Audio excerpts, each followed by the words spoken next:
my favorite things in books is an isolated setting. There are so many different ways this can be accomplished, and I think that they always just add to the tension, which is what I want when I'm reading. I have some thriller and horror books to talk to you about that all have isolated settings that I would recommend. In the month of March, I am co-hosting Realmathon hosted by Cassidy from Covers with Cassidy. This is the merch for it. And one of the prompts is to read books with an isolated setting. So all of these work. Also in the comments, share your favorite books with isolated settings. It does not have to be horror or thriller. So in this list, I have 4 thrillers and then 6 horror books. So I'm going to start with the thrillers. The first one I have is You Can Trust Me by Kirsten Modglin.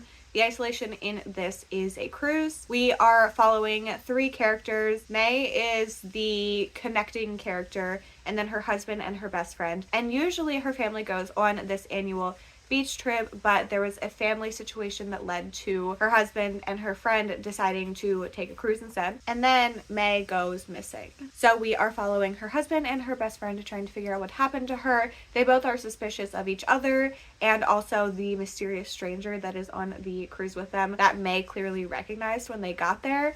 So how is he connected to everything? I really tend to enjoy Kirsten Modglin's books. I think they're fun and fast-paced. This is one of her more recent ones, and I would recommend it. Next, I have The Writing Retreat by Julia Bartz. The title of this one pretty much tells you what happens. Our main character wants to be a writer, and she finds herself at a retreat for writers that is hosted by this very successful author, but it's a little unorthodox. There are these very specific rules. They have to complete a certain amount of pages per day. They can't have phones. They have to follow these specific schedule, and then they get snowed in. Once they get snowed in, something goes wrong. There's a character that disappears, and it seems like they might be murdered. So there are all these weird things going on, but people are ignoring the red flags because they really want this prize and they desperately want to become an author and be mentored by this author. I really like a lot of the discussions in here. I love the setting. I had such a great time with this one. Next up is Their Vicious Games by Joelle Wellington. This one is YA, and we are following a character who is trying to go to college, but she just does not have the money for it. She can't afford it, so she gets this opportunity to go to this family estate and stay there for this competition, and the winner will get a scholarship and get kind of funded by this family. She initially did have a scholarship to her school, but she had some issues with an awful classmate who ended up causing her to lose her scholarship. So she is playing in these games at this mansion, trying to win and survive. The games in this one were really fun. There's a lot of drama between the characters. There's a lot of really good discussions in here with race and class, and everybody is stuck at this mansion. There's no phones. There's guards everywhere. It's a great time. The last thriller I have is Her Dark Lies by J.T. Ellison. This is a wedding thriller. We are following a rich couple who are going to this isolated island. They are going to this island that the husband's family owns off the Italian coast. As soon as they get there, things are starting to feel weird immediately. There have been some remains that were just found on the island, and then there are some weird texts that start to come through, and she starts to learn the past about her soon-to-be husband's previous wife. So on top of being stuck on this island, a storm comes and makes them even more isolated in this setting. So those are some isolated thrillers. On to horror. The first one I have is We Need to Do Something by Max Booth III. This is following a family that gets stuck in a bathroom during a tornado. They all suck, they all hate each other, and we are just watching their descent into madness, being trapped in this bathroom with each other and not knowing when they're going to be able to get out. A tree locks them in. There's no windows. There's no water. Did I mention they all suck? Next up is Foe by Ian Reid. This one is a little bit sci-fi and light on the horror. This is isolated on this farm. We are following a couple who live pretty much in the middle of nowhere, and one day this man comes and tells the husband that he has won this opportunity to go into space for this project, and that arrangements have been made so that when he leaves, his wife will not feel like he's gone. This one is a little slower paced, but it really worked for me. It was intriguing. I always needed to know kind of what was going on behind the scenes. The isolation in this one didn't really add to the plot, but it added to the characters, and I think that was done in a really interesting way. Next, I have The Death of Jane Lawrence by Caitlin Starling. This is a gothic book. It has some dark fantasy, it has some horror, it's very gory. We are following a woman who decides that she wants to marry this man because she wants his money. She's very clear about that. She's like, I will do these things for you if you provide for me. She ends up like working with him. He's a doctor and he agrees to it, and he's like, the one condition is you cannot come to my house at night. You can live at the doctor's office situation. It really is like a house that has been converted into a hospital.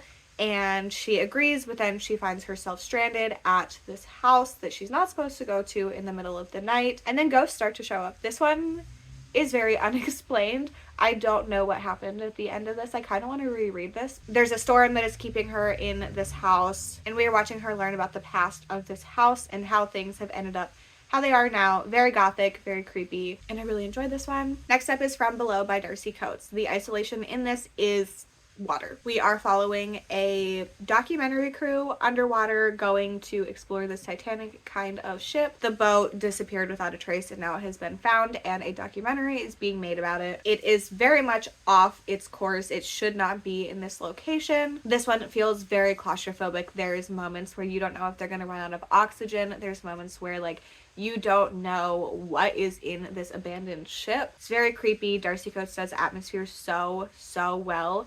And then the like impending doom of the ocean being as vast as it is really adds to it in this as well. This one is very different from a lot of Darcy Coates books, but I think that it worked, and I think it's a great one to read if you're looking for isolation. Next, I have Mr. Magic by Kirsten White. This is one where the entire book isn't isolated, but a lot of it is. Also, if you are going to read this one, I would recommend reading the author's note first. It does not spoil anything, but I think it really adds to the story. I loved this one, but I know a lot of people didn't. And I think that me reading the author's note first enhanced my experience.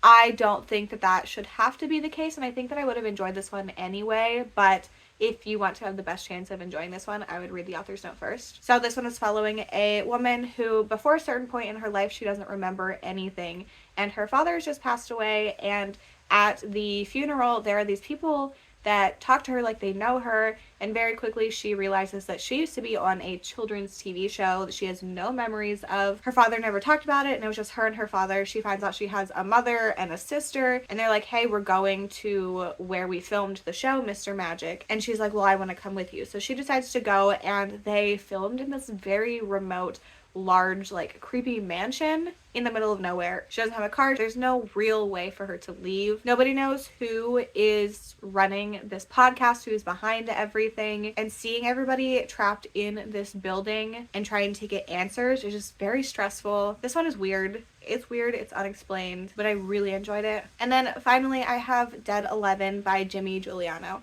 The isolation in this one is this island. Everybody on this island is obsessed with the year 1994, and a newcomer arrives hoping to learn the truth about her son's death.